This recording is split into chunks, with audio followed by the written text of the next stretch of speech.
welcome to today's lecture. So today we'll be looking at the design research methods, and we know that we conduct research in order to understand our users. We also conduct research to understand the market trends, what are the demands of the market, and also the kind of shifts that the market or the industry is going through. So this process of research methods, it involves gathering data and then analyzing it, interpreting it, and then making it useful for application. And this research discipline has both the qualitative and quantitative aspects, and which helps the designers to make the informed decisions, because some of the problems that they encounter, for them the quantitative methods are more suitable, and for the others the qualitative are more suitable. So depending on the requirement, the particular method is utilized. Now, the design research that we conduct, so it provides us insight into the lives and the preferences, likes, dislikes, and other things of our users. So we know that coming from various types of backgrounds with different cultures, preferences, with different aesthetics that people prefer. We have discussed earlier how the preferences are so different, even in the terms of color, people have different choices. And there are also historical contexts and many other differences. So, in order to understand them well, the design research is a means to get into the details and understand those well. And also, it focuses entirely on the user needs, behavior, and experiences. And several methods or multiple methods are employed. So, when I say that qualitative or quantitative based on the problem, so sometimes we will not use just quantitative or qualitative alone, but a combination of both, and maybe more than one methods from each groups in order to get a more deeper understanding. So it is all open to the requirement interpretation of the design team, and depending on the complexity of the problem that they are tackling, so they will utilize either or both of the broad research techniques, and then they will employ several methods within each of these techniques to get more clearer insights. So, a few of the types of research methods are primary and secondary methods. So, this will be based on where the source of data is from. So, primary is when we go out to the field and collect the data directly from the field, which means the subjects or our direct observations. And secondary is when we use sources that have already documented certain data, and then we are looking at those data like journal papers, newspapers, etc. Then we have qualitative and quantitative. So this is based on the reasoning and numerical data. So now both two different types of methods, and both have their own advantages and disadvantages. Then we have the generative and evaluative. So this is based on idea generation and assessment of existing ideas, and behavioral and attitudinal. These are based on what people say or do, which the investigator will observe and document, and based on the use case. So this is based on the user's way of using a product or service. So we'll take a little bit of a deeper look into these methods as well. Now this chart is very interesting. We can see here it is a landscape of user research methods. The link can be explored for further information if you prefer. So here in this chart we can see that we have four quadrants. We have behavioral, attitudinal, qualitative, and quantitative. So in the attitudinal and behavioral dimension, so this is basically what people say versus what people do. So we can see that the way the methods have been organized there, so they are the ones that will be more able to give us the insights into these two aspects. So, and we can see that usability testing, field studies, and others are mentioned because they provide us with those kinds of insights. Now, the difference between what people say and what people do, sometimes we may think that there is hardly much difference, but in truth, there is quite a bit of a difference when we see people doing something rather than what they probably told us about it earlier. So when they do something, then we observe the pain points and the challenges, or the ways in which they're trying to solve the problem by their own means. So that gives us a little bit more detail, a little bit of a window into how they tackle those problems. And the purpose of the attitudinal research is usually to understand or measure the people's beliefs, but it also depends on what people are aware of and willing to report, because sometimes people can also withhold the information. Now, generally, most of the usability studies, they should rely on behavior and methods that use self-reported information. That can also be at the same time more useful for the designer. So we have seen earlier the card sorting method, for example. We have seen in previous lectures how that is carried out. So that is sort of a method or a strategy which tells us about the user's mental model of an information space, and that can help us determine the best information architecture for our website or for our application that we're designing, by how they are sorting the cards and making the information a little bit more structured. So on the other hand, the focus group method, it tends to be a little less useful for the usability purposes.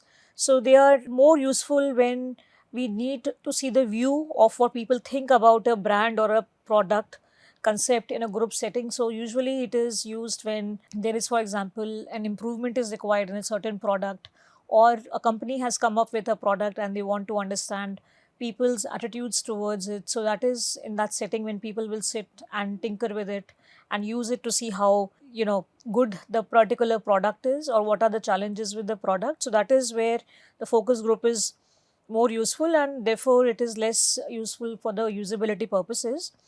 Now, the methods that where we see that what people do. Now, these are the methods again with products or services, and here we can see that A/B testing is a good method for this particular case, where we want to see what people do, because when we change some of the parameters of our design layout and some of the parameters remain the same, then we can see how people are interacting with that system, and then we can see that what are the problems there and what will they do in the given situation. So on the other hand, the qualitative and the quantitative studies, so now they look at the behavior or the attitudes based on observing or hearing the subject directly. And whereas in the quantitative studies, we take some kind of data, which is numerical data. So the next dimension is the qualitative versus the quantitative. And the qualitative tells us more about the behavior or attitudes of people based on what they say to us, or that we are observing, whereas the quantitative is in terms of numericals. So in qualitative, where we use, for example, interviews or interaction based on, say, user focus groups. In the quantitative, they fill up the numerical data in terms of, say, questionnaires, etc., where the numbers can be put down and we can see numerically that what is the consensus, whereas qualitative is more about the preferences or the subjective information that the subject is providing us. So in field studies and usability testing, for example, so researchers directly observe how people use or do not use the technology, and they see whether this particular technology is meeting their needs or not. And these observations allow them to ask questions, check the behavior of the users, and then they analyze the data, which is usually not mathematical. Whereas when we have a questionnaire or somewhere where the numbers or preferences have to be inputted, there we will use some type of a numerical analysis, because the result to us in the quantitative will be based on some numbers which will tell us where the results are leaning towards. It will show us a trend. So due to the nature of the differences, the qualitative methods are much better for answering questions like why or how. So if we have any question that why does this product is not doing as well as the other product B, so for that kind of question, qualitative is good. Or if we want to ask a question that how do people use this product, or why people do not like this product. So for those questions, again, qualitative is good. But when we have to ask how many or how much, so in those cases, the quantitative is more helpful, because how much is a number and how many is also a number. So that we will get by the quantitative. So for example, if you want to know that how many people prefer product A over product B, so then that is a number. And if we say that how many problems people face, again, say out of 100 people, we will see whether 60 face a problem or 20 face a problem. So again, it is a number. And having such numbers helps prioritize the resources. So for example, when we are focusing on issues with bigger impact and we want to find out that which are those problems that we want to tackle first, so in that case also these numerical, you know, support, it tells us that which problem we should tackle first and how do we allocate our resources to all the problems. So if you recall, we had discussed in one of the initial lectures the case of the water truck, that how to make water portable to people in a remote area. So there were many problems. There were maybe 10 problems, for example. But then how do we prioritize our problems and tackle the most important problem first, and then maybe when we have enough resources, we'll tackle the other problems. So in order to understand how many problems are there, or how much type of a question is there, in that case we will use quantitative. We list down the problems and then we will organize them as per the hierarchy and solve the largest problem first. Now, primary research methods are basically which rely on direct data collection, like I mentioned briefly earlier, that where we are going to be directly involved with our subjects and we will be taking the data, collecting data directly by ourselves. So, collecting data from source, analyzing results to draw conclusions. And now it is often used in qualitative research, and it ranges from 2-question survey to a year-long longitudinal study. So what this means is that this particular method can be used for a very short-term problem also, like a small problem for which we want a quick answer. So for example, a design student is looking at how to improve, for example, this little remote control. So for this problem, and they want to make a model in, for example, foam or thermocol. So they will quickly make a set of 2, 3, 4 questions maybe, and they will ask people around them to use the remote control, and they will see that what are the problems they are facing.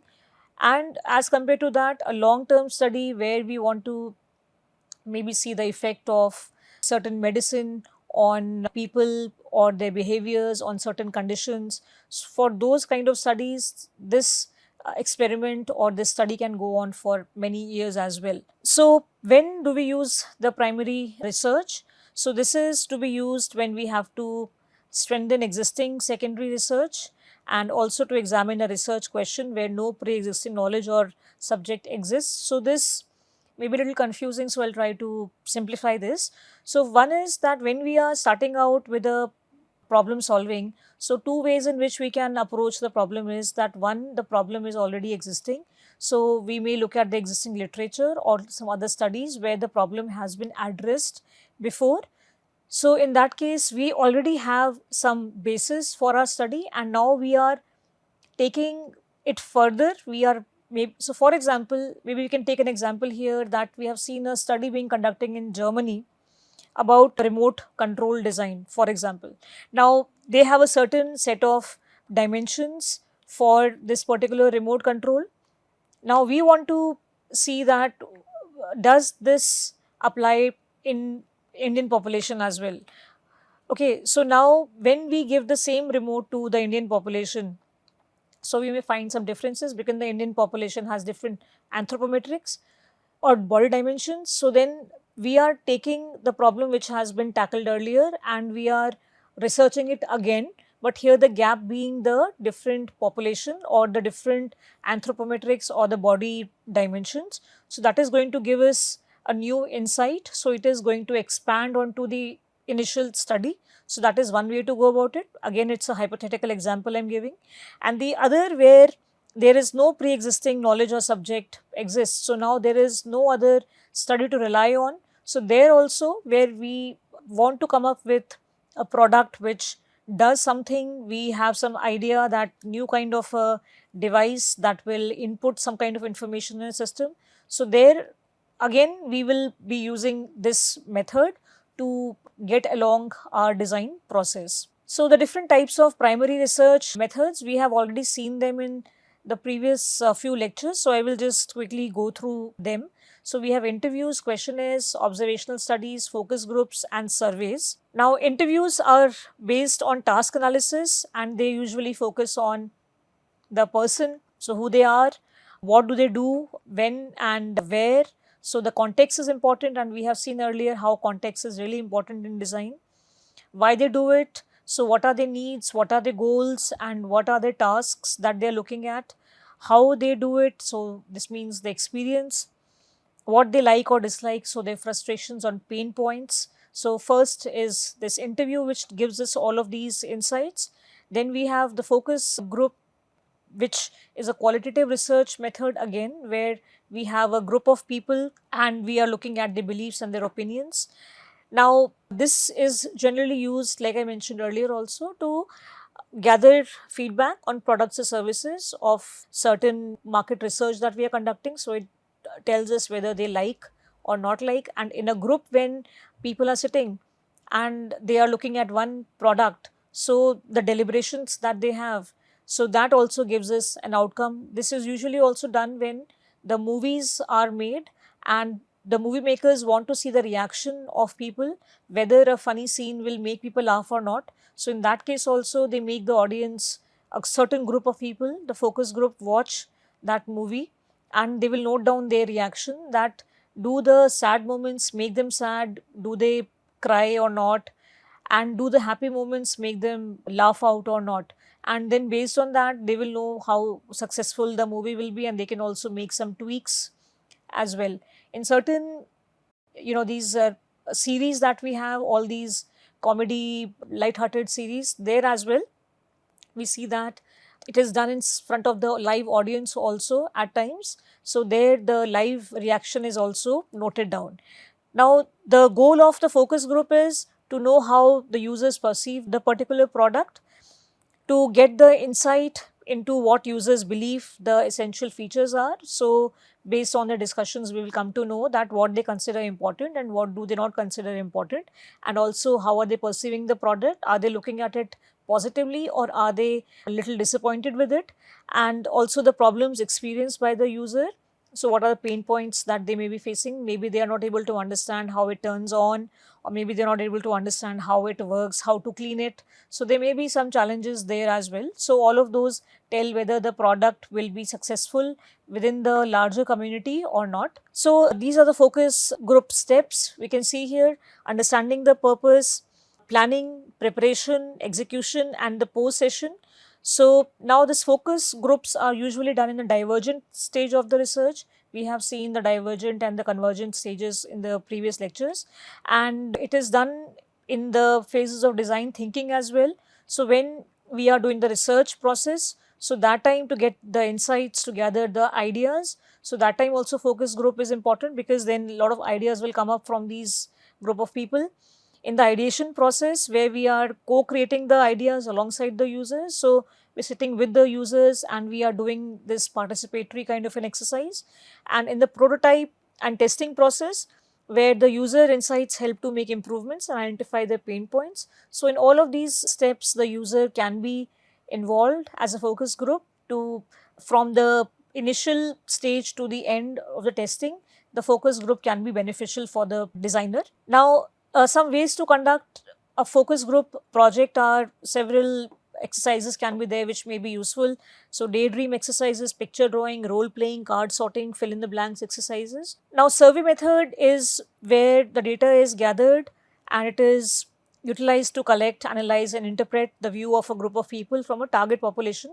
So it may not be always possible to go to each and every person of the country and take their feedback. It is highly unlikely, it is close to impossible, and by the time we will cover all the people, maybe the preferences and other things will change. So this study will probably go on for maybe decades if you want to do it. So in case, and of course it is not possible, so now we have to rely on a smaller group from this population who will be a representative of this larger population, and this smaller, comparatively smaller group is where we will conduct a survey to understand the requirements of the user that we are targeting at. So now 6 steps to better survey design are: define survey objectives and target population.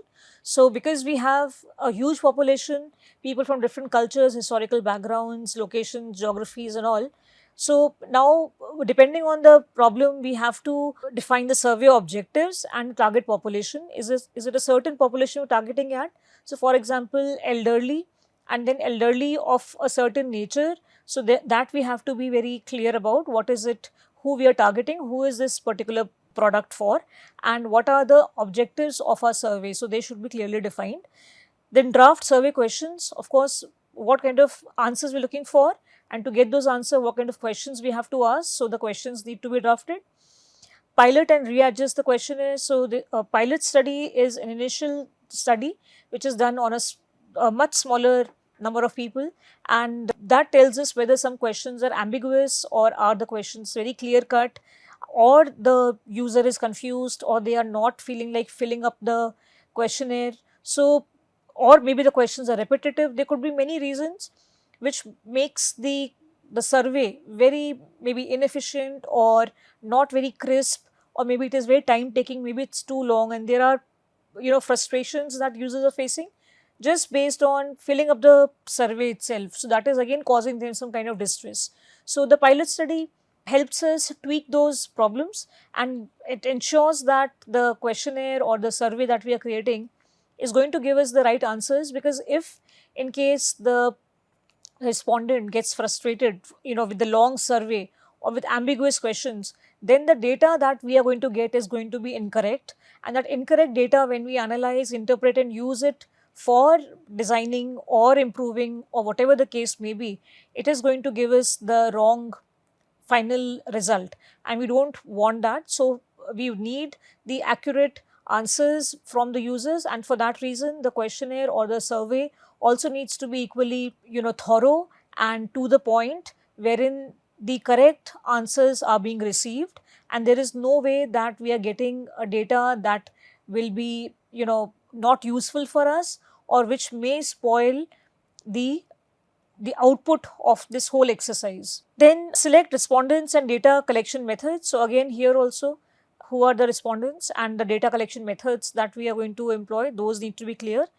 Run the survey needs to run whether it is an online survey or it's an offline survey, and finally analyze the results. So these are the 6 steps of the survey method. Now, according to the instrumentation and according to the span of the time involved, we have different types of surveys. So the cross-sectional survey, so basically these are studies that are observational studies that analyze data from a population at a single point in time, and they are often used to measure the prevalence of health outcomes, to understand determinants of health and describe features of the population. So that is the one according to span of time which is involved. And then in the longitudinal study, subjects are followed over time with a continuous or repeated monitoring of risk factors or health outcomes, or maybe both. So such investigations vary enormously in their size and complexity, and a large population may be studied for a long period of time. You may have seen these documentaries or maybe these small movies where they are studying twins, they're looking at their behaviors, they are studying the twins from when they were born till when they are into the adulthood, and they see that when they are, for example, living in the same household, having the same food, having the same parents, the same attention, the same school education and other things, then how all these factors determine when they grow up. Does one become a criminal and the other become a law enforcer? So these kind of studies are longitudinal studies, or studies where we are trying to see the effect of a drug on a disease or some other aspect of it. So these are the 2 different types of surveys based on the span of time, and we have already seen the questionnaire and interviews. These are according to the instrumentation that we are going to be using. Now, observational studies are those where the investigator or researcher just observes and does not carry out any intervention or actions to alter the outcome. And the three most common types of observational studies are cross-sectional, case control, and the cohort or longitudinal studies. And here we are looking at the effect of some type of intervention on use case of a product or service, user behavior while they are using the product or service, and we are also looking at the user journeys, etc. So, and here we are not trying to manipulate the user, but we are just observing the user in their natural scenario. So, with this we come to the end of today's lecture. I will see you in the next class. Thank you.